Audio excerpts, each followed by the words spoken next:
Hi, everyone, and welcome to No Kill Uncaged, where we ask one question. Really simple question today. Breed labels in shelters.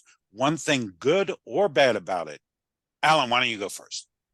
Well, I will say definitely the good thing about breed labels is when you label dogs, particularly, you know what animals are more vulnerable to being killed in a community. That's the good thing. The bad thing is we've seen studies show that labeling dogs tends to have people discriminate against them. So you would probably want to not label the dogs on outward in the cage cards, but in your internal records, do so. That's my recommendation. Shirley, what do you think? Um, well, of course, pit bull jumps to mind.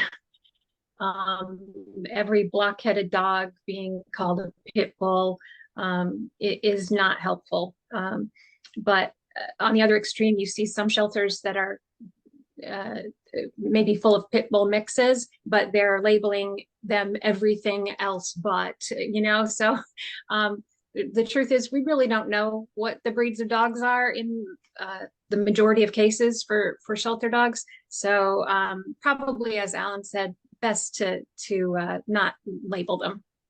Aubrie.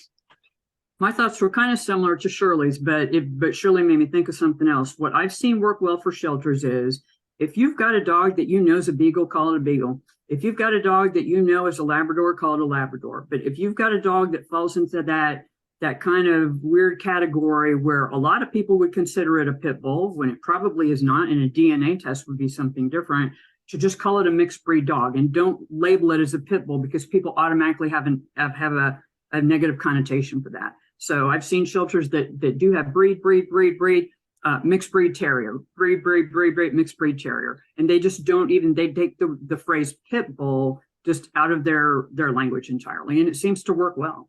All I remember is the study, from years ago, National Canine Institute, I believe it was, right, where they actually took 1,000 professionals and put mixed breeds in front of them and said, tell us the predominant breed, and they were wrong 70% of the time. So I'm totally against breed labels. Thank you for joining us on No Kill Uncaged today. We'll see you next time.